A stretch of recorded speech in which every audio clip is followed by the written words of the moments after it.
And we're on. Okay, so we decided that this was Mark's, I think, fourth visit. He's coming back once a month, and it may be more. We'll see what happens. Today is really, I'm excited about today because today Mark's going to discuss the third book of his trilogy. I think it's the best one. And it says book 3 of the Triunistic model of reality is a thorough, exhaustive examination of the actual architecture or design of reality. This is good. We don't get too many designs of reality. And the third book is Triunistic model of reality, what it is, what it does, and how it emerges. So Mark, you're on. Thank you. All right. Thank you, Gary. I appreciate that. And actually, just to piggyback on the gratitude I wanted to express that I already did express for Patty and David, I actually wanted to also extend the gratitude towards everybody that's listening, that's been coming in. I'm already seeing familiar faces and names. So I really want to express gratitude to everybody for coming here. And like if Gary says, if it's possible for us to get together, if they don't have room or time for us to have more frequent, the insights and stuff that I'm getting together just seems too, months seem too long to wait in between. So if we're able to meet twice a month, I appreciate that. So thank you, everybody. I want to give my gratitude to you guys. You guys have been extremely helpful for me. I think I've said that before, just talking to you and hearing feedback from people saying that the questions, that's why it's so valuable for me to have that on YouTube on my channel. People say the biggest part of the value is having the questions from you bring out things spontaneous for me that I wasn't even thinking about. Because one thing about this that I realized, this experience of coming out and talking to people for the first time, is how much we can't help but to project everything. So you're just doing it unconscious. So we have no idea how much we're just projecting, that whatever we know and experience, everyone else is knowing and experiencing it too. I don't know. It's just something we can't help. We do. It's something you don't realize until you have conversations. So the reason that I'm so excited about this, and I feel reinvigorated and refocused, is that this experience of having the COVID, from being sick with the COVID. Before we started recording, I was telling people I was sick with COVID for a couple weeks. And although my symptoms were mild, it did really knock me out. It really did take my energy away. I had no energy.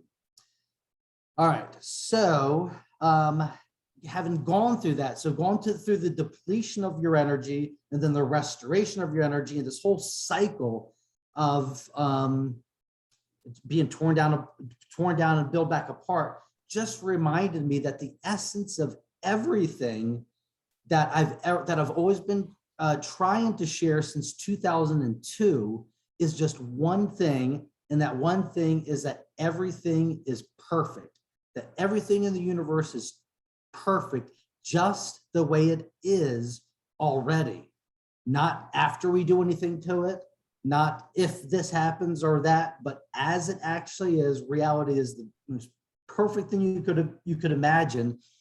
And I just realized for the last 20 years, that's the only thing I've been trying to express.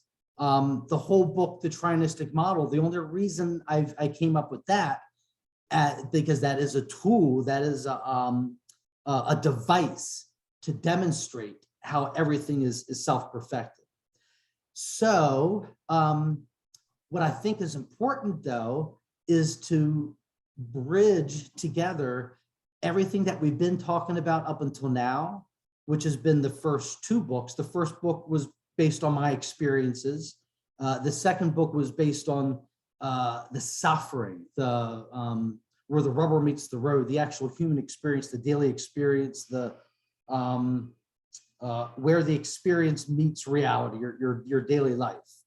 So that's everything that we've talked about with suffering. So before we get into the Triunistic model, I want to first bridge it together by first telling you why it was important to me and how it relates to our suffering.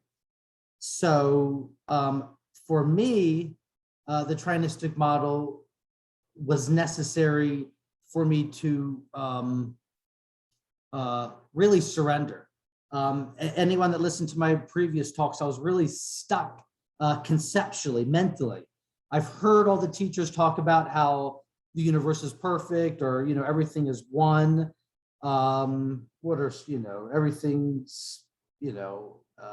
Everything's everything's one. So let's just say that everything's God, everything's perfect. For me, it was very important to actually experience how the one manifests as the money, how the absolute manifests as the relative. It was something I had to experience. It wasn't something that conceptually was good enough for me. So anyway,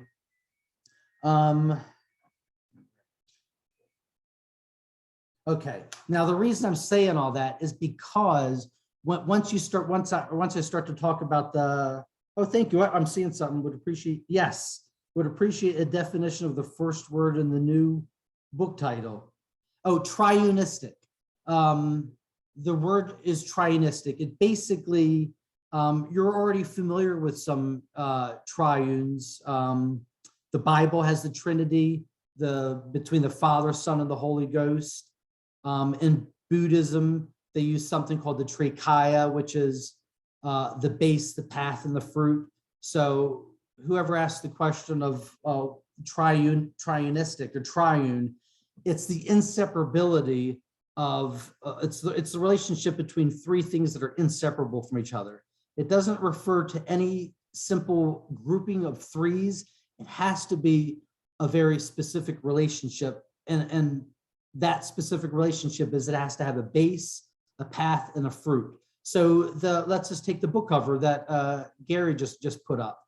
On the front of the book cover is an example of thank you. It's a picture of the base, the path, and the fruit. So the base is the stick. That's what it is. It's essence. And we're talking about awareness, by the way. The it that we're talking about is reality or awareness. So the it would be the stick. So the stick is what it is. There's just awareness. What awareness does is it bends towards itself as it's attracted to itself. And that's the path. And the result of awareness becoming attracted to itself is the emergence of consciousness, is the emergence of the world, is the emergence of a you and a me. And so that's the triune. You have the base, what it is, the path, what it does, it's attracted, and then the fruit is the emergence of the world, the potential. All right, thank you, Gary, I appreciate that.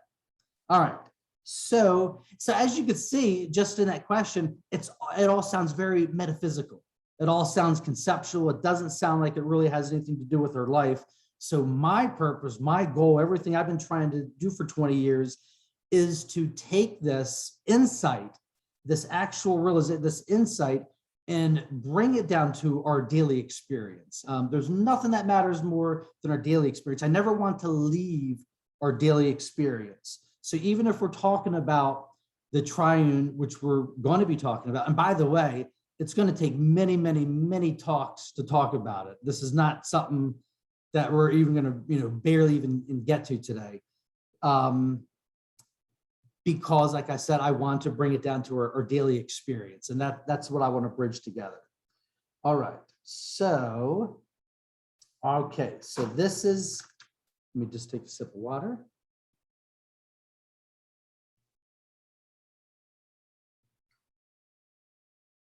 All right. So to bring this concept, this metaphysical concept into our daily life, we'll start with something that we all already know. Anybody that's already here is already familiar with the concept of non-duality. That's the bridge that brings us together.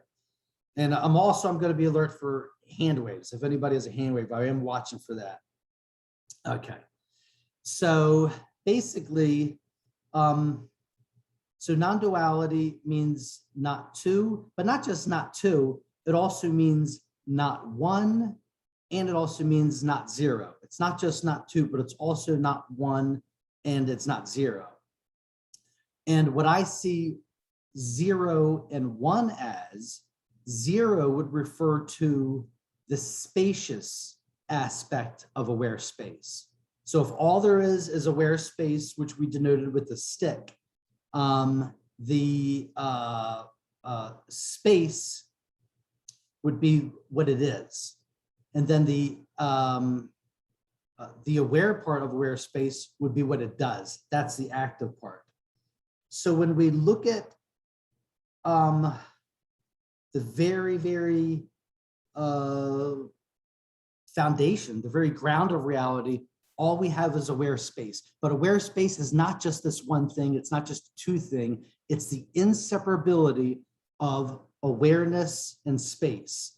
In Dzogchen, which is my path, they refer to this as luminous presence or the luminous ground.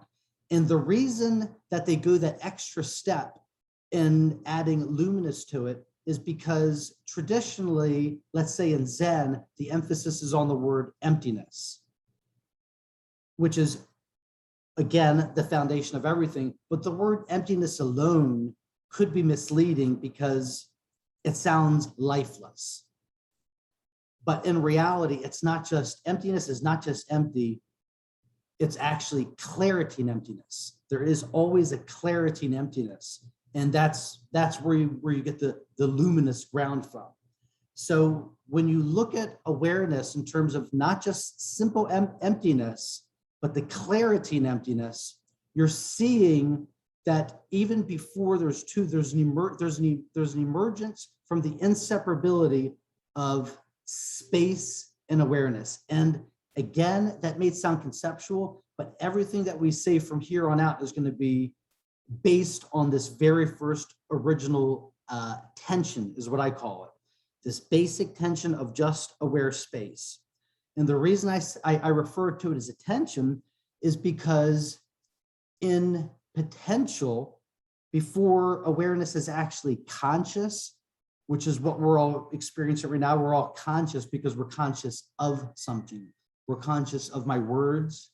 We're conscious of the sight. We're conscious of the sound. But prior to this consciousness, there's just pure awareness, not awareness of anything. But that awareness is alive with potential.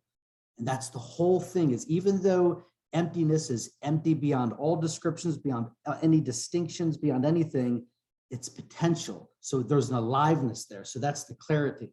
So basically, so we have this inseparability of clarity and emptiness that you could visually see as the yin yang. That's why the yin yang is so important, because that's the same thing that they're doing. Is the one is not just one, and the one is not two, but it's the inseparability of what the yin yang has, the little black and the white, or you could look at that as the inseparability of the space and the clarity. The black part would be the space, just the pure potential, just pure capacity. And then the white part would be the active part. That's the clarity part. That's the part that's potential, that's just, just waiting to be alive. And as awareness, it's attracted to itself, which creates the consciousness that we're talking about. So underneath everything, anything that we could talk about, houses, buildings, relationships, politics, medicine, anything in the world, underneath everything is just that luminous ground, is just that aware space. Everything that we see is just an appearance of that aware space. And I refer to that in the book as the original tension, because it is before anything, it's prior to anything, prior to appearances, prior to thoughts, prior to anything. There's this clarity and emptiness, this ripe potential for anything. And right now it's this that we're experiencing. All right, now the reason I'm going into that so specifically is because I want to go into a little bit of the how this happens, because so I'm talking about how everything that we see is awareness, everything that we see is space, but yet we know that we're having experiences, we know that we're having duality, we know that we're having identification, we know that we're having suffering. All these things are taking place. And I want to tie that back into the inseparability between the clarity and emptiness. So going back to the, visually going back to the yin and yang, That's us. That's our whole story. The inseparability between the black part, which is the potential, the inactive space, and the white clarity. That's the active awareness. We are the inseparability of both. There's not two things. It's very, very important to get that. We're not talking about, there's not a yin and a yang. There's a yin yang. There's clarity and emptiness. It's the inseparability of clarity and emptiness that spontaneously manifest with the appearances, duality, the experience of me and a you. It's not two things. Okay. So why and how this is happening, this identification, this suffering, this ignorance, we'll call it ignorance, this experience of duality of me and you. So when you look at the yin and the yang, the black part is the unmoving part of the yin and yang, and that's what we are. That's the ground. And then the white part would be the awareness part. We could refer to that as the appearances. What we're doing is we're fusing what we actually are, which is the black part, and projecting that onto the white part, and projecting our eternal nature onto the white part. So the black part represents the eternal part of ourselves. The white part represents the changing part, the moving part. But what we do is we're doing two things at once. Once we're recognizing our eternal nature, but since we don't know the emptiness, we're projecting that eternal nature onto the moving part.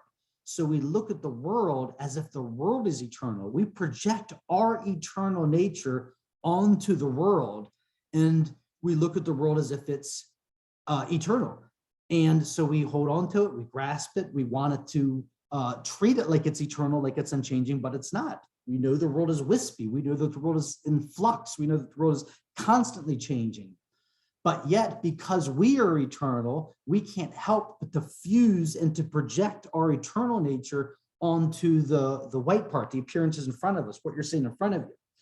And that's why we suffer, because the more you misidentify the eternal nature with the world, you're going to identify with it, cling to it, and project onto it that's what you actually are, but it's not.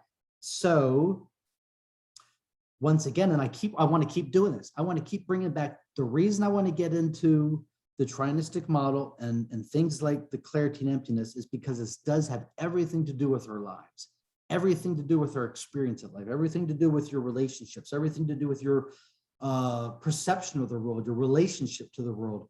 Everything comes from your most basic assumptions about the world, your most basic insight, how you see the world, how you see yourself.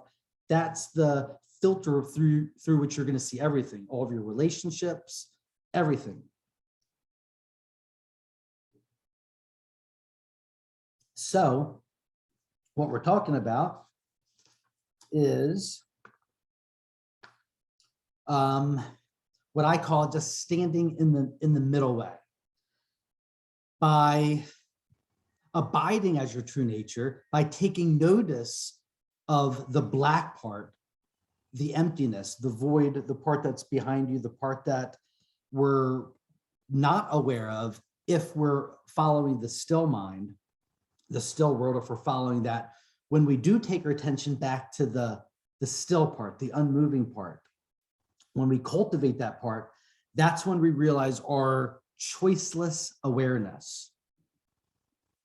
Or in Zen, they call it the unborn mind, our mind before thinking, our mind before we make it good or bad, our mind before we make it desirable or not desirable, preferable. Or in Zen, you've heard Zen mind, beginner's mind. Or Sung San, another Zen master, he said for the last 10 years, he never taught Zen, he just taught don't know mind. So what I'm pointing to is this field, this choiceless awareness of no preferences, don't know mind, the unborn mind, prior to thoughts, the potential, the mind before you move, the mind before you create. And I talked about this actually a lot in my second book about the dropping part. Everything's dropping, no matter what you're going through, no matter what story you're attaching to. It's always just dropping, and standing in the center with no preferences and no opinions. All right, so I want to again dive back in, and I want to keep bringing this back to our everyday experience and how this tied into my everyday experience. So I want to share you a story that I went through, during my recovery with the COVID thing, about this dropping of ideas, this dropping of anything. And also I want to bring you back to real quick. I just want to tie this into what we talked about last time, how I said, there's no method or any particular practice that I find important. Instead, what I find important is the foundation that you bring into your practice, your meditation practice, your yoga practice, whatever your practice. To me, the most valuable thing is the foundation that you bring into it. And just to review, the foundation is it's three things, but it's not three things. I guarantee you some Hindu or Buddhist or somebody probably has one word to describe what I have to break down into three things, because I don't know the words. But the reason I feel like they're inseparable is because you can't really tease them apart from each other.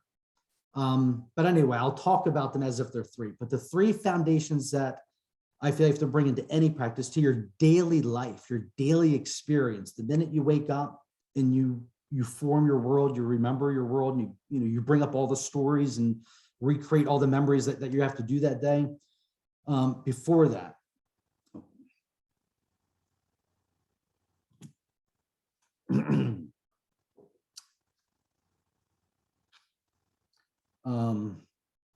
okay.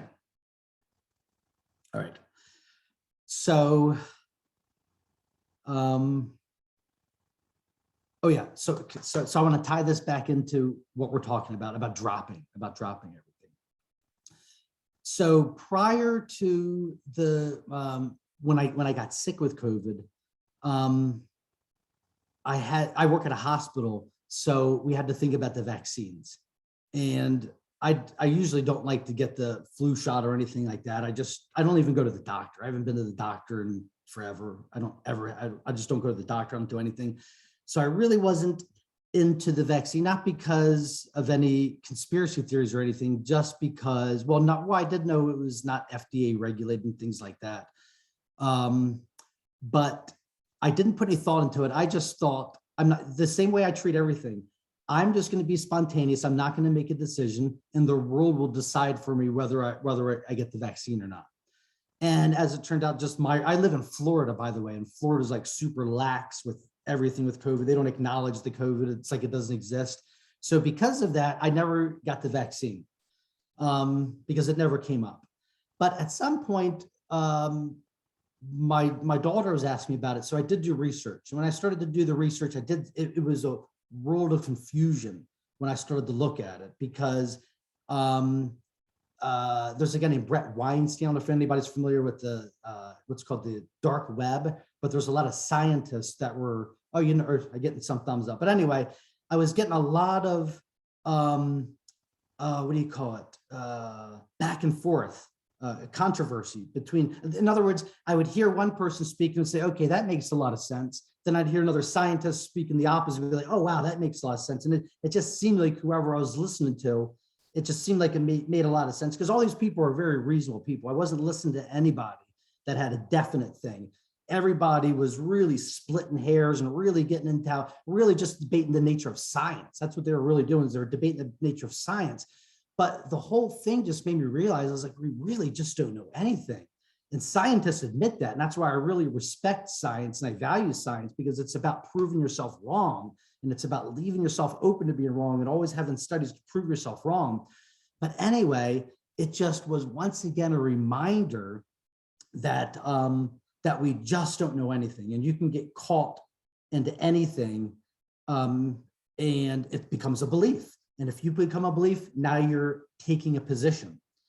And so anyway, I just want to get to the end of it, because at the very end of it, I was struggling back and forth, because my daughter did want advice. She wanted a yes or, it was a binary question.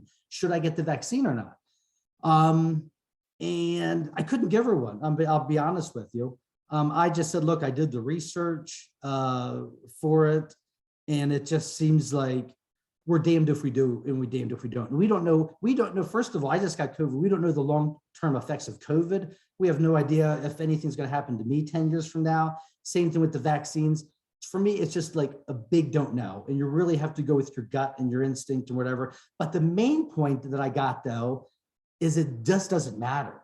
That's the whole thing, is it just doesn't matter. If you're putting your thoughts into anything, whether it's the vaccine or the COVID, or do I do this or should I take that? Anytime you're taking sides, you're creating a polarity where there is none. You're setting yourself up to be in opposition to something. So you're living in opposition to something. You're not even, I want to say a free thinker, but I do want to say that, because your thoughts are attached to this other thing that you're opposed to.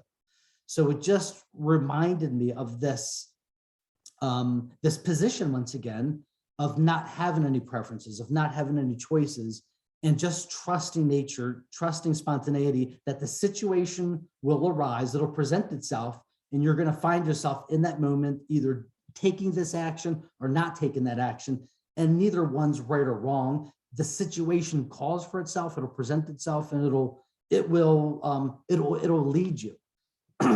You'll find yourself making the best choice best for you, but coming from a place of not making a choice, not making a preference, and just trusting reality. That's the main thing. Okay, so I said all that for a reason. Yes, okay. Now we get to the good part.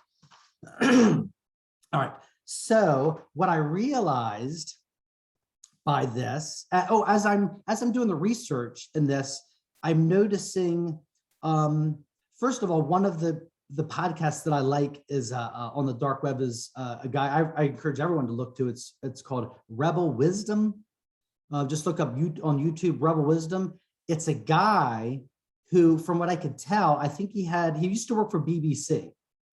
He's a journalist. He used to work for BBC, and he was into enlightenment. He was in a non-duality, and he had some spiritual emergency. I don't know his history, but it sounds like he had something to where he lost his mind, or, he got carried away with his enlightenment. I don't know exactly, but anyway, he moved from BBC, and he's got his own podcast where he interviews, all the big people, maybe even Elon Musk and people like that. I don't know, but all the same names that I see, like Brett Weinstein, Jordan Peterson, people like that. But Rebel Wisdom. So wait, why did I bring that up? Oh boy. Oh yes. Okay. So as I'm listening to this, I noticed that it's a rebel spirit, that the people that I like is a rebel spirit. And I guess that's what I am. I've always had that kind of rebel spirit too. And so what I've noticed is that the tone for today, the tone that's going on, is of resistance. That when you're looking to the world, a big tone that you're hearing is resistance. We're going through a phase. We're going through a collective energy of resistance, where there's a lot of resistance. And I'm not saying that resistance is bad. I'm saying, I'll say that resistance is good, but I want to explain why it's good. It's, well, I'll just get to the end, because it's part of the perfection. It's not that resistance is good. And this goes to what I was saying. There's not anything that's always good. Nature has cycles. Sometimes resistance is good. Sometimes being passive is good. Sometimes being neutral is good. There's never anything. And that goes back to the three foundations. Oh, by the way, I just realized I was about to give you the three foundations and I lost my track of thought. So I'm just going to say it. The three foundations are brutal honesty with yourself, setting an agenda, setting a commitment. And then the third one is to be spontaneous and surrender and have no rules, which brings me back to this. Once again, you always have to remind yourself there's no rules. It's got to be spontaneous. There's never anything that's always going to apply. Sometimes it's resistance, sometimes it's passive, sometimes it's this. Nature will let you know. You don't have to think. Nature will decide for you, and you'll feel yourself doing the thing. All right. So Mark, repeat those three again. I think that, repeat those. I will. Okay. The three foundations for any practice, no matter what you practice, the three foundations for your experience, for how you engage in life, for how you practice your daily contemplation of life is three things. And by the way, these three things, it's something that you need to do one time, one huge commitment. And then for the rest of your life, all three of these things, I'm also going to show you how they continue, not just beyond the initial commitment, but how they continue throughout every moment of your life. So the first one is brutal honesty. For the first step, the brutal honesty comes down to basically asking yourself specifically, do I want this? Am I into enlightenment, non-duality? Do I really want to make this commitment? What am I really about? What do I really about? There's no one around. I'm not lying to anybody. There's only me in the privacy of my own mind. What do I really want? And that self-honesty, that brutal honesty, that also is going to have to carry off into all of your practices forever. At any point, 10 years down the road, you're going to be applying that brutal honesty back to whatever question you're asking yourself. The second one is making a commitment, setting an agenda, deciding, now that you're brutally honest with yourself and you said, yes, I do want enlightenment or I do want non-duality, then you say, okay, then the second thing is you set the commitment, then you set an agenda. I am the person that now who is committed to walking this path. I say, remind yourself like you're an Olympic athlete. When you wake up in the morning, think like an Olympic athlete. Every calorie I take in, every step I walk, every book I read is going to make me a better runner, or a jumper, because that's who I am. I've made the commitment. I'm going to the Olympics, and from when I wake to I sleep, I'm going to be practicing every moment because I was brutally honest with myself, and I've made the commitment based on that brutal honesty. The third thing is and again, this is too hard to put in words. It's surrender and being spontaneous with new rules, kind of all three things at once. So wait a second, go back to the second one. Oh yeah, going back to the second one of setting your agenda, that's also something throughout your life you're going to bring yourself back to. That goes back to the remembering to remember. You're always going to remember, wait a second, if you're in a fight with your boss or whatever, you're reminded, wait a second, I'm not about this. I'm not playing this little game. I set a commitment, an agenda to peace, to enlightenment. And now I realize the answer is to surrender to this guy, let him win or do whatever, because I'm not about battling him anymore. I'm not about struggling. I'm always remembering I made a bigger commitment. I'm into something bigger, and whatever bigger is going to encompass every situation, every interaction, every moment of your day. You're reminding yourself it's going to be based on this commitment, and my actions are going to flow from this commitment that I've made because you're brutally honest with yourself. So from that, then the third one is surrendering. That's the natural outflow. You're brutally honest with yourself. You want it, you committed, bam, I surrendered. I give my life to the universe, God, Jesus, Buddha, whatever. I surrender. You can have it. I trust you. You now have my life. My life is in your hands, and I'm going to trust everything up to this point. The bad parts, all the horrible things that are going to happen are going to be part of that perfection. I talked about my second book. My second book, I went through suicidal ideation, suffering, and everything, but at no point did I ever think this was not part of the suffering. This is part of being, when you're in the river and you surrender and you trust the universe and you trust the river is going to bang you up against the sides. You're going to hit rocks. You're going to get your foot caught on twigs, but you trust the direction. You trust the direction of the river. You're not trying to do it yourself. You surrender. And if it's reality, you love it. If it's reality, you love it, period. It's reality. It could be trusted. You don't have to trust people anymore. You don't have to trust teachings anymore. You trust reality. You trust the substratum that's underneath of it. You trust the foundation that is creating the emanations that you're seeing in the people and the places. You know that underneath all these appearances, there's a foundation there that you could trust, and you could surrender to that. And again, from that, there's no rules. You're being spontaneous. You trust in reality, which is no rules. There is no isms. There is no anything that you could write on yourself to remind yourself just this one thing. It's never going to be, because it's dropping, always dropping, never clinging. All right. So the reason that this is important, I know I'm going on a long time. I'm going to hand it over to you guys with questions. I don't see any hands though, so I appreciate Oh, that. we have one question in the, Go ahead. Go ahead. we have a question in the chat. Go ahead. I'm Okay. sorry. All right. So if you want to do it now, Mark, or you want to wait? I do. Yeah. Okay. Go ahead. Okay. So this is from Terrence. How do you reconcile setting an agenda versus being spontaneous and unattached to outcomes? Yes, I love it. I love it. And I don't have an answer, but we're going to tease that apart right now live. All right. So, all right. Now say that again. Say that again slowly. Let's tease that apart. Okay. How do you reconcile setting an agenda, with setting an agenda on one hand, Yes. versus this goes to the third aspect, Right. being spontaneous Mhm. and unattached to the outcome of that intention? Okay. That's it. Okay. Thank you.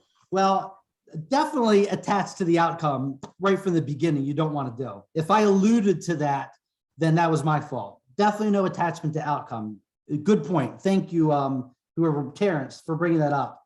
Yeah, if I alluded to having any attachment to outcome, no attachment to outcome. However, though, I love the contradiction you did bring up between setting the agenda and being spontaneous, right? I love that.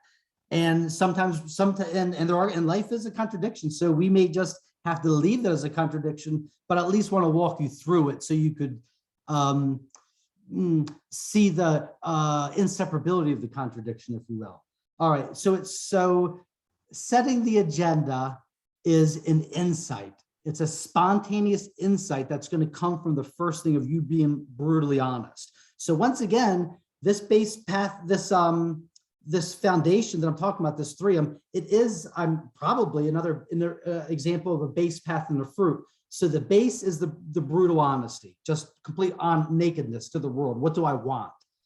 From that, the path flows that you're setting your agenda. So the setting your agenda is the path that flowed spontaneously from your brutal honesty. So if your brutal honesty is what do I want?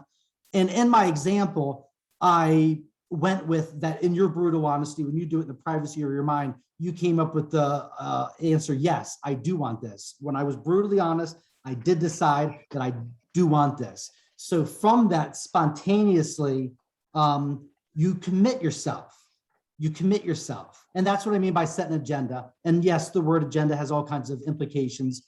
So if you don't like that word, you could not use the word agenda, but commitment, definitely. It's spontaneous though. It came from a spontaneous insight that yes, I want this. And I'm making the commitment to just take the path that I said I wanted to take. And the path that you wanted to take is the path of enlightenment or the path of non-duality. And you've committed yourself to that path. So, okay. So now then I go on and I end it with saying being spontaneous. So yeah, you're right. Let's just feel that for a second. If I'm making a commitment and I know I'm going to always surrender, I know I'm always going to live in this choiceless awareness. So I set the commitment, and now how do we be spontaneous? Once you make the commitment, you just let the commitment go. It's as simple as that. You just make the commitment. You don't hold on to the commitment. You don't attach to the commitment. The commitment's there. It's spontaneous. It was coming from a natural insight, and the insight itself will sustain you as long as it does. And it won't, quite frankly, it won't. And that's why you have teachings that will say, remember to remember when you remember, because they acknowledge you will stray, you will forget, and you will spontaneously forget the commitment and stray off and find yourself in all kinds of diversions and paths you don't want to be in. But we do have these teachings but remember to remember when you remember. And if you're off the path and you get back on the path, then you were never off the path, because being part on the path, being all what you consider to be off the path was actually still part of the path. It encompasses it.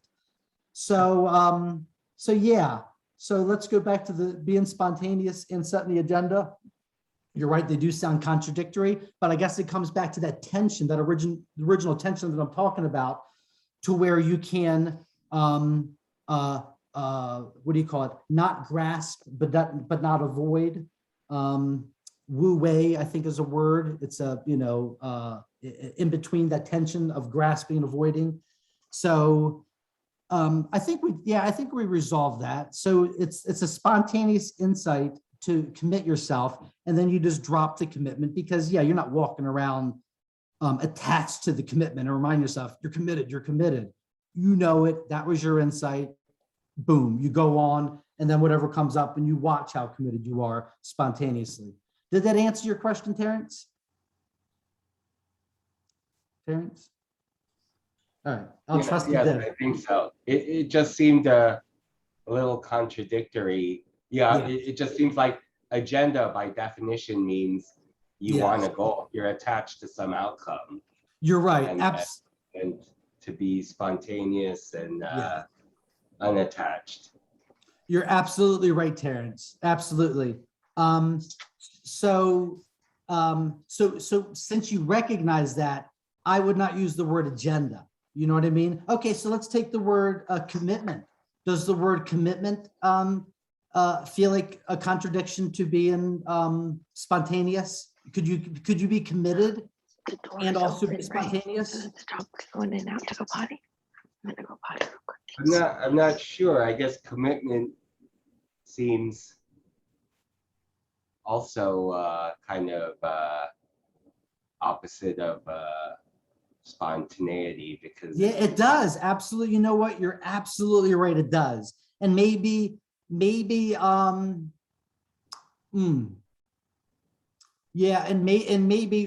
we can't get past these words. Maybe it's just that. But I can tell you, for me though, I could tell you that for me at least, I could see you making a commitment and then going with your life and still being spontaneous, even though you have made a commitment.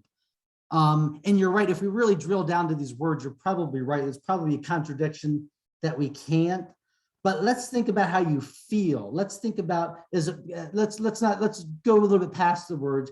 Can you feel what it feels like to make a commitment to something in general? Like make a commitment to yourself. Okay, here we go. This is what I'm asking. Terrence, can you feel what it feels like to make a commitment to yourself that you're always, that you always want to remember to practice peace or spirituality or this path of transformation that you're on? First of all, can you know what it feels like to feel that? To just say, you know what, I'm committed to this thing. Can you? Before spontaneous. Oh, yes? Okay. A little, yeah, I can feel it. And for me, because it could be a poor choice of words. It could be maybe there's a better word that I could choose instead of commitment, maybe a better word that I could choose. But since I can't think of one right now, I think you could feel what it feels like to be committed to something in yourself, committed to yourself, enrichment. See, all these words, I know what you're saying. Everybody's trained to say you don't want to better yourself, you don't want to add. I get all that. I get all that. See, here's the thing though. This is why it's very important. You can't be attached to any concept, to anything, because you're going to get stuck. Now you're stuck on deciding something. Am I this or am I that? It's best to just drop. But you know what? But you asked the question and we really should stick with that. But really my answer to that would be to try to be a little bit more maybe lenient with yourself with concepts of things. Just saying, we as humans, we are limited with our words. And really, if we're going to use words, we have to not be attached to them. We have to realize that, like we have an expression, for the lack of a better word, I'll say this, or for the lack of a better word, I'll say that. So maybe we could just not be so attached to the words and see the feeling behind them. You know what I mean? And that's why I was going back and saying, can you feel what it feels like to be committed to something? And maybe you would have a different word, but you're definitely committed to something. You feel strongly about something. You feel like it's your, what do you call it? It's your compass. Like it's your compass. Like it's something you're attracted to, right? All right. Mark, we have two. Mark, we have two more. We have two more things going on. First of all, Laurel has her hand raised, so we're going to let her speak, but prior to that, Clark raised some questions in the chat. Let's take a look at that, okay? Okay. Okay, so Clark is saying, how do you surrender to non-attachment, especially when you're suffering? You're going to surrender to that. I mean, that's the gist of what he's saying. If that's not it, Mark, you can just Clark, you can just jump in if you want to say. Go ahead. Yeah. Go ahead. Yeah, Gary, you got it. Okay. I want to understand what you mean by surrender to non-attachment. Am I understanding that? Did I hear Gary right? The question is, how do I surrender to non-attachment? Well, Is that I guess I thought that's what you were saying before. Thank you. Thank you, Clark. I appreciate that. So I said something that sounded confusing. It sounded like I'm saying surrender to non-attachment, right? Okay, yeah. All right. I apologize. That's confusing. I don't know what that means. All right. They're both the same thing, which is why whatever I said, I apologize for confusing you. Surrendering and non-attachment are the same thing. They're just two different ways to say the same thing. Non-attachment is just not holding on to something. It's not grasping something. It's non-attachment. You're not attached to it. Easy come, easy go. You're not trying to hold it close to you, and you're also not trying to push it away. You're just non-attached to it. I'm not aversion to it where I'm trying to push it away, and I'm also not trying to pull it close to me. I'm non-attached. I'm neutral, and it could be where it is. And surrender is just, to me, it's kind of redundant to non-attachment. You're actually so maybe surrender is the practice of non-attachment. Maybe that's a better way I should have said it. So non-attachment is just the concept. Non-attachment is the concept of not being attached to this thought or that thought, to this feeling or that feeling, to this preference or that preference. That is what non-attachment is. Non-attachment is a concept. Surrendering is what I was describing as putting that non-attachment into action. So if you're having a thought, you would surrender to that thought. Let's say you're having a battle in your mind. Should I do this or should I do that? You surrender. I'm not going to stand in this. I'm not going to turn my mind into opposites. I'm not going to take my unborn mind and turn it into a field of opposites. Now I'm deliberately turning my mind into a mind of conflict and a mind of battle. That's what I am doing with my mind at this time. If I engage in what do they call polar thinking, polaristic thinking, dualistic thinking, opposites, setting up opposites and thinking, I am this, I hold this more valuable than that. That's what I'm doing with my mind. I'm taking this undivided mind and I'm dividing it with thoughts of, I prefer this over that. So non-attachment would be not being attached to your thought. So if a thought comes, you're not attached to it.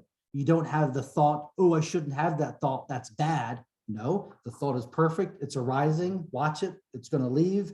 So you're not avoiding your thought and you're not attaching or you're not, grasping your thought.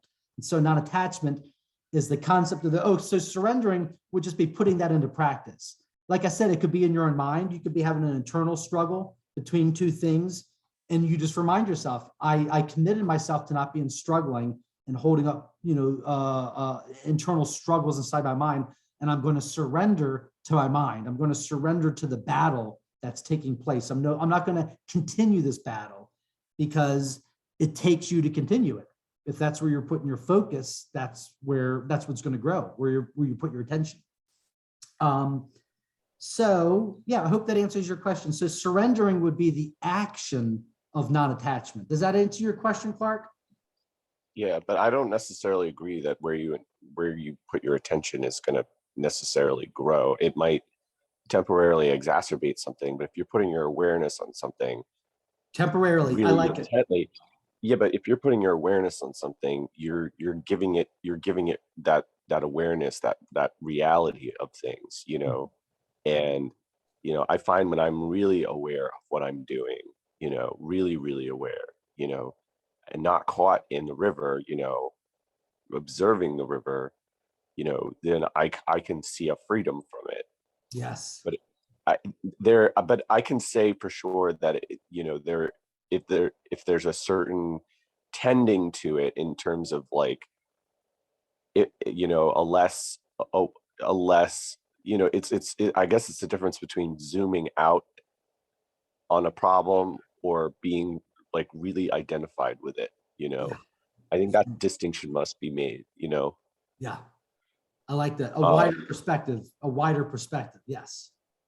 Yeah, and I don't know. I mean, like for me, what has been really hard is integrating these kinds of perspectives, especially when I'm in a really dark fucking place, But it's happening, So Yeah. I must have surrendered at some point Yeah. because if this is what's unfolding, Yeah. it's just like for when I hear the word surrender, like part of me feels fear, like, and it's like feeling like completely like consumed by this idea, and I have to surrender to that, like Yeah. Yeah. Yeah, no, I appreciate that, Clark. And as I said at the beginning, one thing I'm realizing is how everything I talk about is all projection on my part. At the very top, I said that. And fear was a huge part for me, which is why I talk about surrender so much. I was terrified of the void. I was terrified of annihilating. I was terrified of disappearing. I was terrified of losing my mind. I was terrified. So surrender played a pivotal part for me because of that fear. So yeah, it could be that I'm projecting when I talk about the surrender that maybe it doesn't play so much an important part for other people because that's, like I said, that was my projection of what I was going through. But now I forgot what we were talking about. I forgot what we were talking about there. Clark, I was enjoying our conversation, but it's all gravy, baby. it's all gravy, baby. I like it. And it is perfect. Exactly. I do want to revisit that. You talked about the dark times you're going through. And say maybe not you're going through now, but you've experienced at least one point in your life. And then surrendering to that. Yeah, that for me.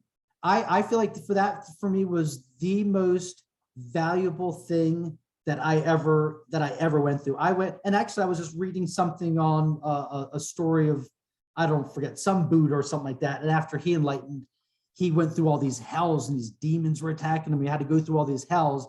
And when I was reading that, yes, the anguish, the hurt, the pain, the despair. Yeah. Let me send you my second book if you don't have that. The shame, the fear, all that, dude. It's all, you got to read my second book. Give me your email and I'll send you my second book.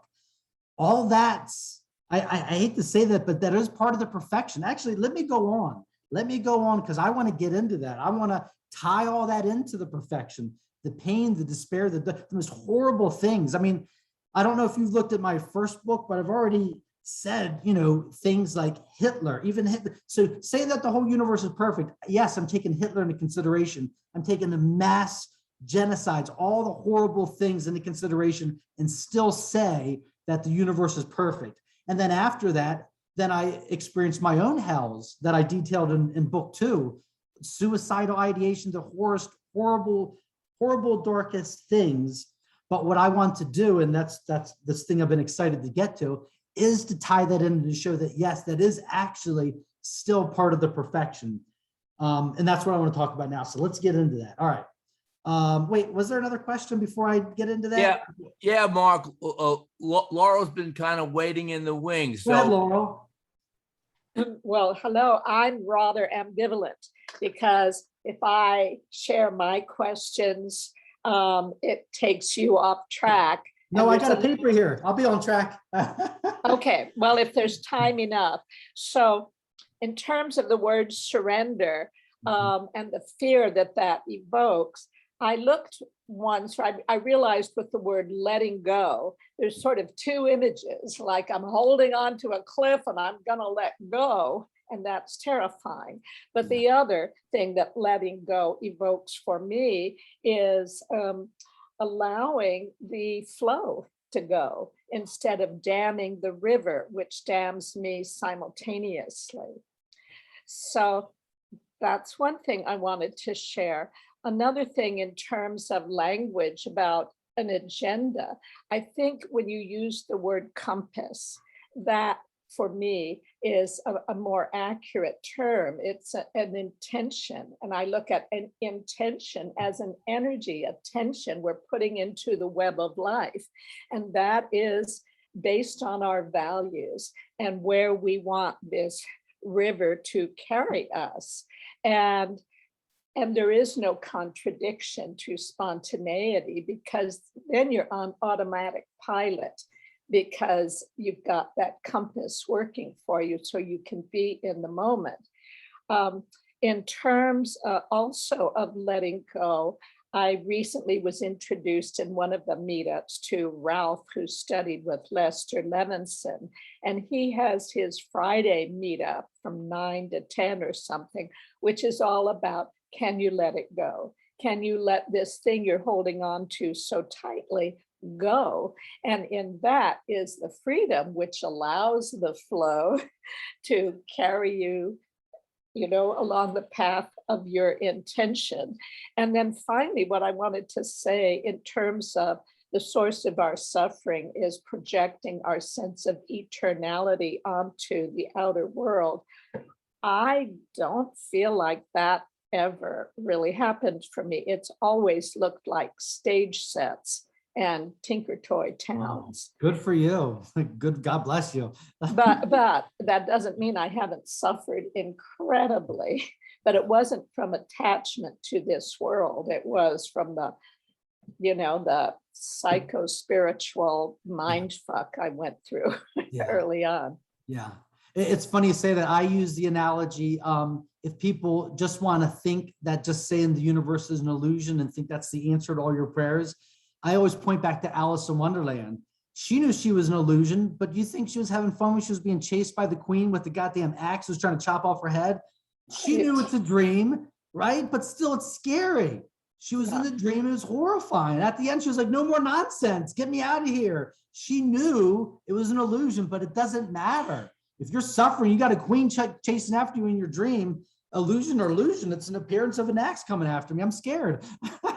Well, and even if we know it conceptually, like I look at the word life stream and it sounds the same as life's dream, because it is a collective and an individual dream. And I think the forgetting is part of the path so that we can find equanimity in the midst of the insanity. I love that. Thank you so much for saying that. Forgetting is part of it. Forgetting is essential. Without forgetting, there's none of it without forgetting. Absolutely. Thank you. And it's all forgetting enlightenment. Absolutely. Absolutely. Thank you. That's what I'm talking. That's the darkness. So the forgetting would be the darkness that I'm talking about. Clark, whoever's showing, pictures of despair and all the pain and the suffering. Yeah, that's the forgetting, and that's intrinsically, and that's part of the perfection. And that's what I want to get to. So it's funny you say that. So remember, you thought you were interrupting me, or you thought that you actually just beat me to what I was going to say anyway. I swear to you, the picture that I showed up, or that I lifted up, that I said I was going to say, it's not detailed, but what I want to draw is exactly what you just said. This was a huge discovery I just had. Just a couple weeks before COVID, just before our last talk, we went on vacation. We went to the Keys, and we were at the beach, and I'm in the beach, and I'm feeling the current. Okay. So in between two of the keys, there's a bridge bridging the two keys together. And then in between the bridge, there's a channel. So as you approach the channel from the beach, you feel this incredible tension, a real incredible tension. This tide is strong. I mean, this thing was dangerously strong, powerfully strong. And what I realized, so again, when I'm 24 hours a day when I'm in the world, whatever I'm experiencing the foundation underneath of whatever I'm experiencing. So when I'm feeling the tide of this channel of this water, I'm feeling the original tension of the substratum of the Dharmakaya, the original tension that's underneath everything. And what I realized is everything, the whole universe is just based on a simple shape, just a simple shape. And it's the simple shape is what creates this original tension. So the shape that I was experiencing at the beach is exactly what Laurel was describing. She was talking about the water getting dammed up and everything like that. So if you look at what I was experiencing, you have a beach right here, and then a break in the beach like that.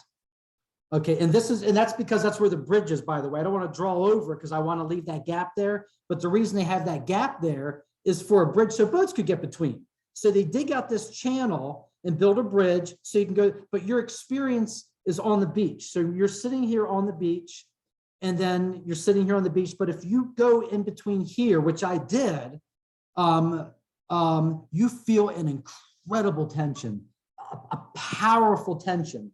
And like I said, I'm experiencing it as the original tension of the substratum of reality, of just aware space, the basic tension of just aware space. And it's emanating as water coming together and create this feeling that we call a channel. Okay. So as I'm talking to people about the COVID, and I'm listening to all the scare either of the fear of COVID or the fear of the vaccine or the fear of not getting the vaccine or the fear of not getting, whatever your fear is, it doesn't matter. Whatever your thing is, I'm noticing that the tendency that I was getting from the collective, from the world, is a state of resistance. The world is in a state of resistance. They're resisting the vaccine. They're resisting the changes that we're going through. There is just a lot of resistance. And so what I realized was resistance is, this shape is how you get to experience resistance. So all around right here at the beach, the water is meeting resistance. So it's stopping here. But the minute you hit this break and the water does not meet resistance, bam, it flows. And that's the energy that you feel when you stick your feet, when you take your feet by the beach and you put it by that side, you feel the toe because there was resistance, and all of a sudden, boom, there was no resistance. And there's this incredible surge of energy that's created from that gap in between resistance. And it was just coming to me. That's the way electricity works. That's the way our circuits work on our computer systems. That's the way, that is from the original tension. So the original tension of the universe is just a shape that's creating this tension. And as it moves, it either releases the tension or it creates more tension. So the universe is always in a state of tension. And the shape of that tension is going to determine whether it's in a state of contraction versus, what's the opposite of contraction? Expansion. So basically there's always a tension. There's only a tension, and we experience the tension as contraction or expansion, one or the other. But there's no good or bad. I know we're trained to see that expansion is good and contraction is bad. Just like Laurel said, the forgetting part is good. So is the contraction part. The contraction part is necessary. If you know anything about the body, the way the lungs work, the way the heart work, you got to have contraction for the collection part, for the dissemination. All the cycles are about, let's say, contracting, collecting, and then expanding and bringing what you collected and expanding that apart. So what I realized is, oh yes, from having all these discussions, everyone's scared.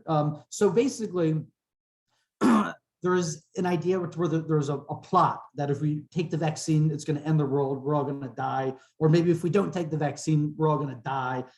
All these dynamics. And once again, I land in the spot of it doesn't matter whatsoever which way. And that's what I want to explain, because I know it sounds ridiculous, but I want to explain that. I want to explain what I mean by that. Okay, here's the best way to explain it. Let me, yeah, I have something drew up. Let me see if I need to move the camera. closer to this. Let me see. Mark, Yes, Mark, sir. Mark, I made you co-host. You can share your screen if that's easier. No, because it's live. It's right here, but thank you. Yeah, could you guys say that? Could you see this? Hold on a second. Let me see something. No, that didn't help. All right. I may do this on a smaller screen, but basically what I want to draw, yeah, you guys aren't seeing that very well. Let me do this on my little screen instead. I'll save this. I don't think I it's can dark see it enough. pretty well. You can? Okay, good. Okay, you can. Basically, and you don't have to really see it that well because it's just a picture of a clock. So just see this as a clock. So what I'm trying to show is what I've seen is that the reason we could trust reality, the reason we could trust everything, no matter what phase we're in, is because the universe reality has a shape. And I want to describe that shape to you. So if we look at this clock, so look at this clock, there's a circle. So if you start at the 12, just imagine if we made a ball, a little metal ball that was just heavy enough, it was weighted just perfectly, that when you drop this ball, it's going to perfectly roll down, go through the 1 o'clock position of the clock, the 2 o'clock, the 3 o'clock, the 4 o'clock, 6, all the way until it just rests to the 12 again. That's the analogy that I want to start with. So just imagine if we have a ball and you drop it from the beginning, and this ball is going to have just enough energy to reach the 12 and reach the point. What I'm seeing is that this is all of reality. Everything in reality is just part of a cycle, part of a perfect cycle. So the part of the cycle, and the reason I want you to picture a ball dropping is because I want you to pay attention of the speed and the effects of the shape of the circle. So as you drop the ball down, what you're going to notice is there's going to be 4 quadrants. By the way, Kirk, I was thinking about you. You're going to like this, Kirk. This gets back to your 4 quadrants. Me and you'll have to pick this up later. All right. So when you drop the ball, it's going to be going in the first quadrant from 1 to 3. It's going to be going down, but slow because you just dropped the ball. So at first the ball is going to be, and you could liken this to springtime, birth. This is the birth. This is the universe or you or anything, the beginning of a cycle. This could be any cycle. So the cycle starts at 12. As it comes down, it's going to be going down, but it's going to be going slow. So the first quadrant would be like, let's say springtime, it's the birth. So it's going down, but it's going slow. Once it hits the 3, it's still going to be going down, but now it's going to be going fast. So we have 2 things. We have 1 down, down slow, and down fast. So that quadrant is down slow. This quadrant is down fast. Once it hits the 6, it's going to start meeting resistance. The ball is now going to start meeting resistance, but it's going to have so much momentum from the 3, 4, and 5 quadrant that the momentum is going to speed past the 6. So the 6, 7, and 8 quadrant will still be fast, but up. So we have down slow, down fast, down slow, down fast, up fast, and then the last one is going to be up slow. So this phase that we're into, this represents what I'm seeing as resistance. This is a natural phase that we're going through as a collective. This is resistance. This is when the ball has no resistance whatsoever, no resistance, and it has some resistance here technically, but the momentum of that, it equals it out, or maybe it's not. A scientist, maybe Kirk would make a better point about that. But at any rate, at this point you have fast up, at this point you have slow, and this is the quadrant that we're talking about where all the resistance is. And this is where I think where all of the people with enlightenment, all the people that are into enlightenment or anything like that, that's where they're at. Everything is growth, growth, growth until you come right there, and then there's resistance. And a quote for that resistance would be, what's that quote that you always hear? Do not go gentle into that good night. That's the phase of these people, resist. And by the way, that's what I'm saying. There's no good or bad. Everything is perfect. Every cycle is necessary, but the cycle that we're going through right now collectively is of resistance.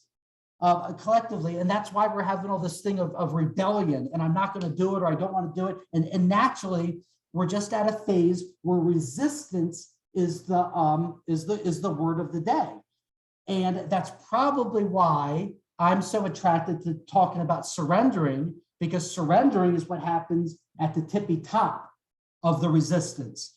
So once again, I'm not trying to say there's anything wrong with the resistance. I think the resistance is perfect. The resistance is as valid as any of these quadrants. None of them are more important than any of the other ones. You just recognize in nature what phase of the cycle are you in, and you're always in one phase of the cycle. Right now, I'm talking about the collective, but it could be your own life. You're part of the cycle, and each cycle is, each part of the phase is necessary. So I want to, all right, so that's that. So I want to bring that back down to the discussion we were having. So the reason I was thinking about all this is because I'm watching a documentary on Hitler. And I didn't know this, but during World War I, Hitler got a voice in his ear telling him to move. It said, move over here. He heard the same voice that I heard. The voice told me, look behind you. And I looked behind you and I saw that there was the void behind us.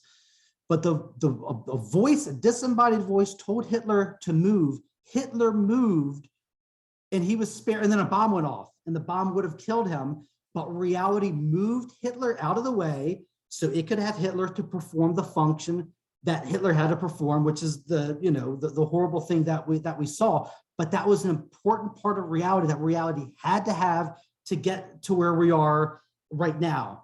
And the reason I want to tie that in is because in a lot of these conversations I'm having with people, the people that were really into the resistance, the thing that we got to resist, and whether it's political, like, oh my God, they're changing the world, or whether it's medical, like, oh my God, they're trying to put a vaccine, no matter what it is, we as a collective are going through this experience of resistance. And so the fear, the answer you're going to get to the person who hears me, they're saying, oh, so you're just saying lie down and take it. And we're going to be taking it.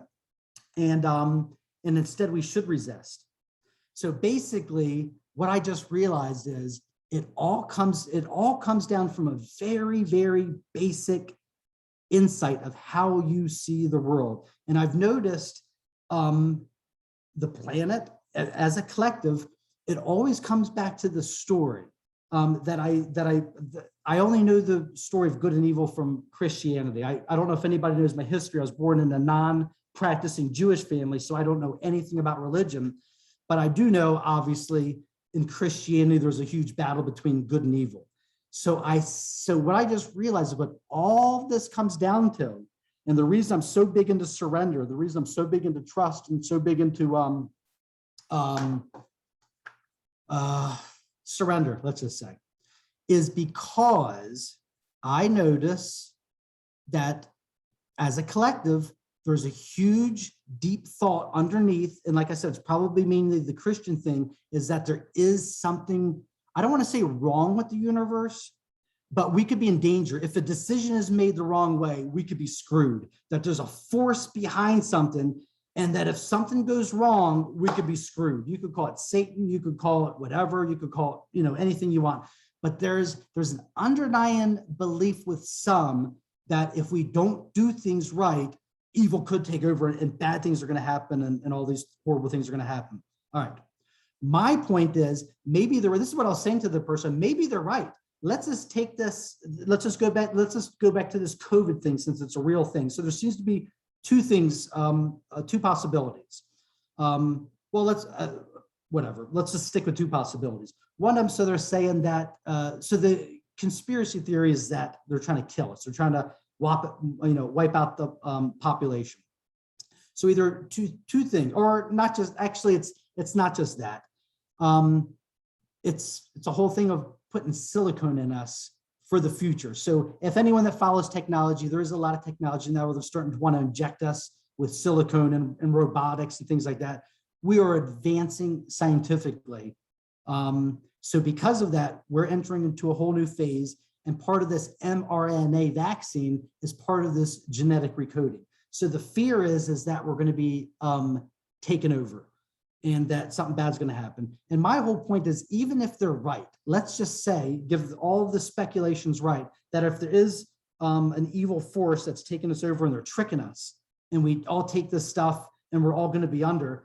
My point is that nature is tricking those people to create that situation, to create the hell that they think they're creating, but there's going to be unintended consequences that nature is using to use them. And that's why I use that example of Hitler. Nature used Hitler. Nature spared Hitler by whispering in his ear and saying, move, so he could live, so he could be a tool to do whatever it was that we got from having the horrible things of World War II. So my point is, even though it may look like, oh my God, the bad guy's going to win, the horrible thing's going to happen, even if that horrible thing does happen, that is still part of the perfection. That is still part of the big thing. And those people at the top that think they're winning, haha, now we dominated, we're taking over the planet, we enslaved you, they don't realize they're being used. They're part of something bigger for the universe that has a bigger purpose, and that's why it's happening. And the example I want to, that I came up with for that, it's a very famous story of, it's the Zen story of the Zen farmer. And this is the thing, this is the attitude that I'm talking about, that even if the worst thing happens, even if the bad guy gets away with it, there's something good's going to come out of it that we don't know. He's being used. Everyone's being used. Hitler's being used. I'm being used. You're being used. All of us are being used by this shape to fulfill our particular destinies. And we could trust that. So this is the story that I always think about when I'm thinking that nature always knows better than what you think. It's the story of the Zen farmer. The Zen farmer had a horse that he used to work the fields. And one day his horse ran away. And so all his friends and neighbors came to him and said, hey, we're really sorry for the bad luck that your horse ran away. And the Zen farmer said, bad luck, good luck, who knows? He didn't take a position. He didn't delight, and he didn't get anguish. He just trusted, we'll see. I don't know, we'll see. It seems like fortune. Oh no, I'm sorry. No, it seems like a misfortune, but we'll see. Then later, the horse came back with 10 other horses, with 10 friends that he brought him. Then his friends and neighbors came by and said, oh my gosh, congratulations for your good luck. And he said, nah, good luck, bad luck, who knows? We'll see, I don't know. And then his son had to train the horses because he brought back 10 wild horses, so his son's got to train them. And while his son was training him, he broke his leg. Then the neighbors come back and say, oh my God, sorry for the bad luck. He's like, hey, bad luck, good luck, who knows? Who knows where all this is going, what part of the cycle we're in, and why this is happening. And then because his leg was broken, when the recruiters for the war came to pick him up and take him to war, they said, oh, you got a broken leg, sorry, you can't serve in the war. And then the neighbors came back and said, oh my gosh, congratulations for the great luck. And the Zen farmer said, good luck, bad luck, who knows? So that's my point. My point is, overall, you could trust. It doesn't matter the specifics. It doesn't matter with Hitler, COVID, you, this, whatever thoughts you have, you could trust reality, because reality goes through this cycle that I just pointed out behind me. And you don't know what part of the cycle in, but nature does, and you're always part of the cycle, and you can never be outside of the cycle. So you could trust the rhythm, the natural part of the cycle. Before any questions about that? Because I know that was heavy. Hitler and all kinds of dark stuff. Okay, Mark, there's no questions in the chat. If anybody has a question, they can just jump in. Well, And by the way, oh, I'm sorry, real quick. By the way, the position I like for the top, remember I said I named that last position, don't go into the dying light? The position I like on top, the position I like for the 12 is heavy lies the crown, because it shows that cycle that even when you're on the tippy top, there's that dynamic of heavy lies the crown. That heaviness is going to topple you right back down. And it reminded me of Alex Jones, a conspiracy theorist, was talking about how he said that, he says, be careful, once you tear us down and you destroy us and you bring us down to nothing, the way it works is we rise up like Phoenix from the ashes, and we're going to get stronger, and now we're going to beat you. And I'm listening to him like, yeah, that's beautiful. But what do you think happens when you beat them? Now they're going to get stronger, and they're going to come back and beat you. And that's the whole thing, is it's like, we could see it on the other side. It's like, well, you know, we all know the story of Phoenix rises from the ashes, but he was just seeing it towards them. He's like, oh, even if you tear down the planet and kill us, we're going to die and regroup and come back stronger. I'm like, yes, that's it. That's perfect. That's why Satan is even perfect. Even if Satan succeeds in destroying the earth, it's going to come down. It's going to get into the roots. It's going to be fertilizer. It's going to plant the seeds and something else that's going to be part of the cycle. But he didn't get that. So even when he rises up and tackles the monster on top, he's going to kill the monster to put the monster in the same place of being on the bottom. And this cycle continues. But anyway, go ahead, Laurel. Thank you. Well, it sounds like that there's an agenda to the universe. There is a shape. I call it a shape. It's an impersonal shape. It can't help it. But go ahead. Well, yeah, just that. I mean, it's like the misery that people have to endure is really very hard to watch. And when it comes calling, on us, it's WTF, it's like, It's real. how do you get off the wheel? Yeah. I think the only way to get off the wheel is to go through the wheel. Simple as that, just to go through it, to not resist. Like I look at it as, Thich Nhat Hanh actually gave this example as apple sediments that are floating to the bottom of the glass. We don't like the process, what it feels like when the apple's settling. So we keep stirring it up and keep stirring it up, but we have to go through it. Let all those apple sediments go through the whole thing. And they want to settle at the bottom. They want to, but the experience that's happening as they go through us, it's a painful experience. So we resist it, we push it, we take everything, but we're just prolonging it. So once again, it comes from surrendering. We have to learn the hard way. And this, by the way, is the shape of reality. Once again, I'm going to come back to my picture. That shape of reality, I see it as this. It's a simple invagination. The basic shape is just an invagination. And we are being, in my first book, I said we're being wound down. We're being wound down towards enlightenment. So down here is enlightenment. This is the singularity. This is where we exist as a singular, and this is the multitude. When we go through life, we are getting beaten down with so at first, let's say from here to here is 1,000. So we have 1,000 possibilities. Once you try those possibilities, you find out that's wrong. Okay, now I think these are my limited possibilities. No, you're wrong. Life is going to keep beating you down and keep teaching you that's wrong. Now you have less possibilities. That's wrong. So we're all out trying to figure out the secret to life, how to be happy. So we're thinking, let me do all these things. And you're going to find out that doesn't make you happy. And your choices get less and less and less as you're getting whittled down, because life is whittling you down. And then it gets to the point where I want to keep my life simple. Well, that didn't work. Now I just want to do good. Now I just want to be a vegetarian. All these different things that you're doing, you're getting whittled down, and life is teaching you, and we're all being forced, and life is teaching you by our experiences. So that's why I'm saying nothing ever matters, because we're all getting there and life is teaching us. That's why I'm saying enlightenment doesn't matter. Nothing matters, because life is always whittling us down, taking us there. And when I talk about the suicide mission, I'm just talking about doing that intentionally, doing that quicker, taking yourself and speeding up the process instead of let life beating you down and whittling you down, because you are getting smarter. You are evolving. You are learning. Every day you're learning, you're evolving, and you're seeing your choices are smaller and smaller. You're seeing that the smart thing to do is becoming more smaller. You're becoming more refined. You're starting to see, oh, I'm learning. It's always this, it's always this. And you're getting narrowed in from life beating you down. That's what life does. It does a beautiful job at it.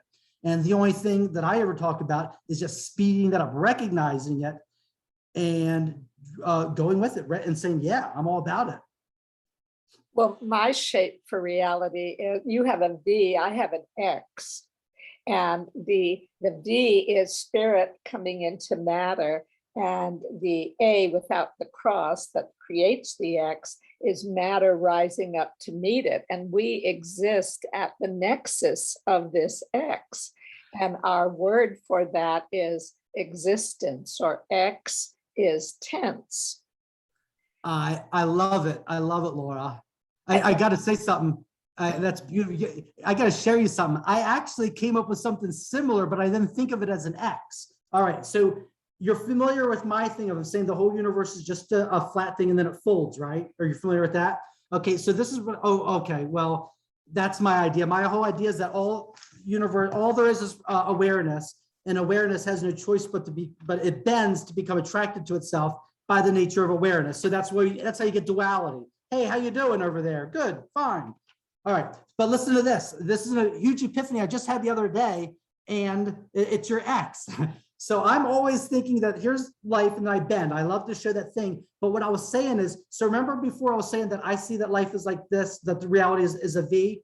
Also, you're right, it can go like this to what I guess you were saying, like an A. And I just realized this is the invagination. This is when it invaginates, and that's when it expands. So this would be like the erection. So reality either erects or it invaginates.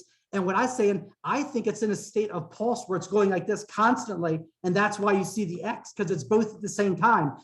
So I call it a V. That's what I'm saying. But it can, actually, you're right. It can be like that. That would be the erection.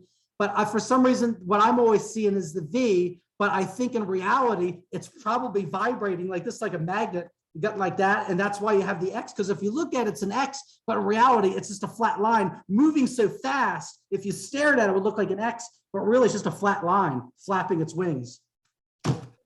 Well, and that nexus. And that nexus, we are that nexus, yes. We are the nexus. Yeah, we are the nexus. And what it is the infinite, infinite form, I love which is a very, very tight fit. And it. also, with the X, if you put it on its side, you have like the crucifix. And one of my little puns is that every soul survives its crucifixion. I love it. Oh, that's beautiful. I love it. Thank you. And you're welcome. And then forgetfulness is really forgetfulness. Oh, that's beautiful. Or the crippling disease that everyone suffers from, the crippling disease of amnesia. I amnesia. That's beautiful. Which is the temporary loss of infinitely long-term memory. I did not know that. Well, that's my definition for it anyway. That's great. So, thank you. Thank you. Thank you. And thank you, Kirk. I see your hand up. Kirk? Yeah, yes, I'll try not to get you too far off track. There's two things that came to mind when you were doing your little clock thing. Interesting, with the quadrant in the middle is the same thing as the thing flopping up and down. So it's the point in the middle. So look at your clock with the point in the middle.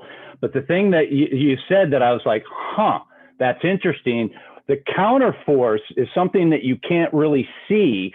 So in effect, your first quadrant going from 12 to 3, you're saying, well, there's not a lot of resistance, but if the counterforce, which you can't see, is going in the opposite direction, is less force from 3 to 12. And so what you're seeing from 12 to 9 is the most resistance in that quadrant. So that thing came up, and it's all about velocity, and it's all about counterforce versus force. And because it's all natural, right? And with time, so us humans, we go in one direction. So we're going in the one direction that we can see, but who's to say there's not a unseen force that is going counter to the force?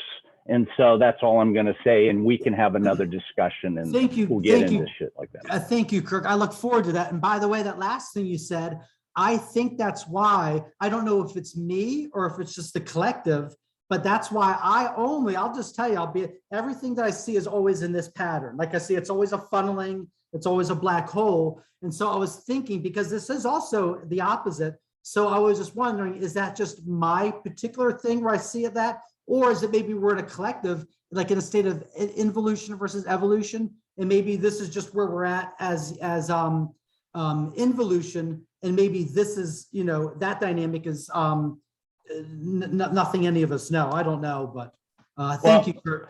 But the other thing that so you put your little diagram in 2D, that's the thing that's really kind of mind-bot. We're living in a 3D world. So we've got depth, but we can't. So once you put all your diagrams in 3D, then you're going to be like, your mind's going to blow up. So even when you're doing this thing with your little wallet there, you're like, oh, look, it's in 3D. It's not just not that V on below your circle. So there's just that's what's really difficult for us humans to try to understand in 3D, Yeah. which is the next level up. So Absolutely. grab your hat, Mark. We're going to 3D, buddy. Or Thank you. Oh, hi, Luann. Oh, actually, we have, and Eric too has his question up. I don't have a question. Oh, okay, Luann, you're on yellow. All right, Eric. I was 4Ding instead of 3D. Sweetheart, 4D, man, that'll blow your. I was going to say another word, but that you go into 4D, I need to chat with you, man. Yes, we need to. All right, how you doing, Eric? Yeah, I'm doing okay. When you did the explanation with the clock thing, I was thinking about spiral dynamics. I don't know if you're familiar. I feel like I read that book. Is that about out-of-body experiences? It's more like a model of how humans evolve spiritually and Okay, no. I'm sorry. societally. Yeah, okay. Yeah. No, well, I like spirals though, but go ahead. I'm sorry. I don't know. yeah, that was what I was thinking about your clock. Like, as Kirk said, in 2D it looks like, you know, a circle, but it could be a spiral. That's exactly it. In 3D. Yeah, that's true. If, like Kirk said, if we put that clock in 4D or 3D, then you would see that even though it repeats itself, it's actually an octave higher each time. That's a very good point. Thank you, Kirk and Eric. You're absolutely right. So you're right. Even though things do cycle, if we had a 3D thing, we would see that even though it goes from the 12 to the 1, it's actually an octave higher each time. So the same cycle is being repeated, but each time it goes around, it's active an octave higher. So you're repeating, but not. Like they say, what do they say? History doesn't repeat itself, but it rhymes. Well, you could even put it in a sphere, and if you put it in a sphere, then you're going to blow your mind. We can't even see that in the sphere. So yeah, then we have to turn it off. No microphones. Okay. Oh, I'm sorry, Eric. Did you? Was there a question in there, or I forgot? I mostly had like a comment and wanted to share what I thought of. No, thank you. I appreciate that. And yeah, and the spiral is very valuable. And see, once again, if you didn't bring that up, somebody that's watching this video may have been stuck and said, oh my God, so we're just going to be repeating ourselves in circles. So that's what I'm saying. That's the benefit of these videos, is that you're filling in the gaps. You guys are making everything alive. Everything that we're talking about, you're bringing to life through your own experiences. So I appreciate that. That's an example of how this could have gone misunderstood if you didn't bring that up. So thank you. I appreciate that. Anyway, like according to spiral dynamics, a lot of places on the earth right now is in a place where economic and personal success is like the highest value in their cultures. Mm-hmm. And they're talking about, one person was talking about that in the next 30 years, we're gonna need to transition to the next level where we care more about the earth and the quality of everyone. And that's gonna come at a lot of resistance. So that's what I was thinking was the resistance on your little, on the clock there. Yes, yep. And I also, I thought, you know, you said the thing with the nature playing the ones who think they are the players. Yeah. But I would think that this system, if it really wants us to evolve and become more loving. So if everything really went to shit, it would just go back to a different time point, change a tiny thing and let it run from there. Yeah. And by the way, I think whatever is happening, whatever is shaping this, whatever is guiding it, it can't be helped. It's the natural shape of reality. Just by the very nature shape, like I said, with that funneling, it has no choice. We're all winding down. We're all being sloped, going towards a direction. And that's why you could trust like the river of Tao, because you could trust the general direction. We're all going in a direction. And that's what could be trusted. And like I said, even if, you know, Satan looks like Satan won, it doesn't matter. It's all part of the plan. Satan is still encompassed in the space that creates everything. So all the bad things, the most horrible things, they're actually being used like puppets to, create a bigger thing. So at no point is nothing ever in danger or not self-perfected.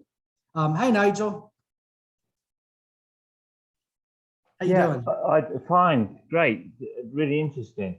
What I was just going to say was something that Eric actually touched on, and when you're talking about the circle first of all, and then the spiral, it just sort of suggests to me an idea which is quite common, or maybe it's a belief or whatever, but that there seems to be suggesting there's a kind of evolutionary pattern going on, maybe not in a very conscious way, as you talk about the nature. And I just get your view on that. Are we really talking about an evolution kind of machine working us, whatever, as kind of human individuals and kind of whatever, and other things as well, surely? I do, and you use the word machine. I'm even comfortable with using the word machine. I see it like a machine. It's a machine, like a heart, just opening and closing, and the weight of the closing is going to make it open again. And then the tension of that is going to make it close again. There's just a shape that just makes everything take place. There's no person behind it. There's no idea behind it. There's no intention behind it. We experience intention at the epicenter of what Laurel was talking about. But the very shape of it is what determines everything. And it can't be helped. I guess that's what's the main thing is. It's just natural. By the very nature of what awareness is in the first place, the very nature of awareness is to be aware. It can't help but to be aware. That's the nature of it. And since there's nothing else to be aware of, awareness would have no choice but to bend on itself from that attraction, that clarity that I'd spoken about at the beginning, that potential that we're talking about. That potential activated becomes that bending. And then that bending comes together to meet itself. And then that's how we get all the different cycles from like a waveform. By the way, another cool way you could do this, maybe I'll put it up there again. You don't have to do the clock. What I realized is we, in science, we have a waveform already to depict what I just drew. So I'll erase this. So let me do the same thing, but with the waveform that we're all familiar with from science class. So the same thing, we also have the quadrants. So let's just take a waveform like this. We all know the famous waveform. The same thing here. You could draw the quadrants here, but what's cooler about this is you see that even the involution also has its own quadrants. So basically this, oh crap, that light, I hope you guys could see this. I need to get darker markers. I'll work on this for next time. But let me use a black marker. That'll be better. All right, let me do that again. All right, so when you look at a waveform, I mean, really thick. All right, so basically here you got the four quadrants. So same thing down here. This first quadrant is going to have the momentum of this coming down. So that's the birth. The very birth comes from the momentum of right here, which was in the potential. So with the potential, the very first stage is the birth. Then you have so now you have slow up, that's birth, slow up. Then you have slow, wait, yeah, no, wait. Oh. Yeah, exactly, continuing up, more resistance, and then you have down, and then you have the super fast that's going to carry you to here. So you don't have to think about that in terms of a clock. It actually also works as a waveform too, the natural cycle. But I forgot why I said that. Was I getting on that for any particular reason? Go ahead, Laurel. You probably have something better to say. Go ahead. Help me out there. I forgot what I was talking about. Oh, I just wanted to go back to Eric's comment about how we define success. I turned the word success into an acronym. So where every letter represents a word. Mm-hmm. And so my redefinition of success is serving universally by contributing creatively to the evolution of the sacred in society. Oh, I like that. So excuse me, so my work is about the wisdom through wordplay.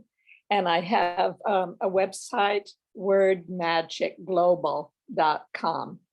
And Word Magic Global. Word Magic Global. Thank you. Word Magic Global. lots of fun. And, and then if you subscribe, you get my free ebook, which is called The Book of E, a book of alphabet alchemy. Oh, you're gonna. I don't know anything about alchemy, but I think you're gonna like it. I think I maybe touch on alchemy, like with that book cover. Would that be a form of alchemy where the sticks rubbing together and it releases the potential, or it emerges the potential? Well, it from sounds within? like it to me, but my knowledge of alchemy is limited. I know those who know it far better than I, Yeah. but I do a little alphabet alchemy. Mhm. And I have an animation that I'll soon release on the letter S, and it's called Esoterica by Laurel Erica, the definitive exegesis of the letter S in verse. I like that. Thank you. So- I like that. Thank you. No, yeah, absolutely. No, I appreciate that. So, hey, by the way, I see it's getting late. I really want to thank everybody, and I hope, like I said, Gary, or is Pete still here? Yeah, Pete's still here. So I hope there's a way, even if who is it, Patty and David, if they're too busy for us to do this before next month. I hope you guys. I don't know how Gary or Pete could have organized it so we could still meet outside. We got a few emails during the call here about it. Yeah, please, anybody, because I really value this audience and the feedback and the liveliness of it. And I just got so much. I mean, look, it's 2 hours. We didn't even start my book, The Triune. But it's very important because this is setting down a foundation for something big. It's not, I'm not the type of person that just wants to come in and just take questions and answers about your idle curiosities. There's a very specific vision I want to share. There's a very specific vision. And to do it right, you have to build from the ground up and slowly build the pieces. So it'll be worth it. But anyway, thank you guys. I know we're getting late and you guys are probably bored of me, but please, I hope we could figure out a way to do this before next month. Just check your emails after this, and Absolutely.